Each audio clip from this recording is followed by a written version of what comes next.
A lot of stories, personal stories from people this morning. Here now to weigh in, Fox News contributor Dr. Marc Siegel, who is also a family friend of the Bushes. Thank you very much for coming in this morning. Great to see you, Heather.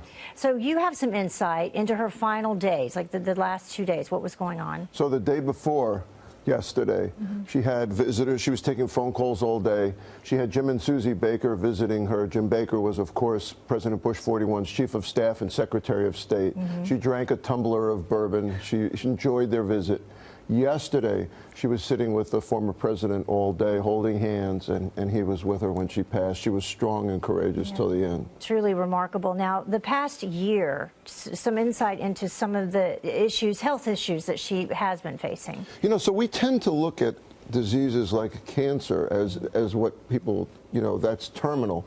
But there are other more chronic diseases that we need to talk about. And she had COPD, which was emphysema and chronic bronchitis, and she had heart failure. So she kept having recurrent visits to the hospital and to the ICU where she needed antibiotics, where she had trouble breathing, where she had to have oxygen.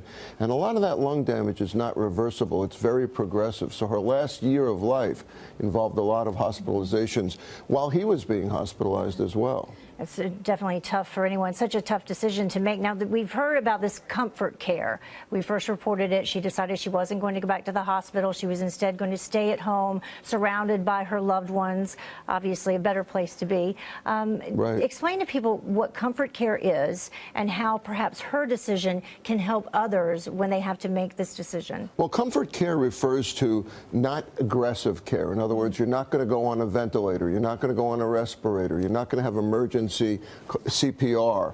They're not going to try to bring you back in an emergency, but it doesn't necessarily mean withdrawing food or medications or oxygen. In her case, bourbon. Right, or bourbon, or food.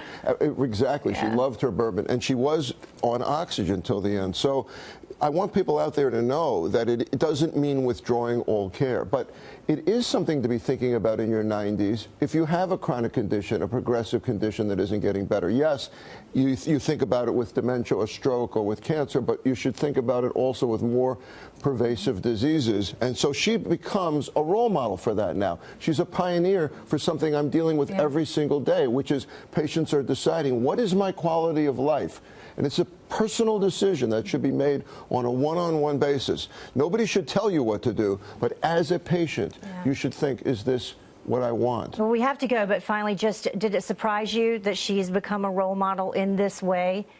No, it doesn't. Even in death? No, because look at her. She was a role model for literacy. Yeah. She was a role model for HIV/AIDS, hugging AIDS victims. She was a role model for volunteerism. She was a women's advocate. She's been a force, a family values. She's been a force throughout her whole life. And we should be very sad that she's gone. All right, Dr. Siegel, thank you so much for joining us. Appreciate it. Well, the public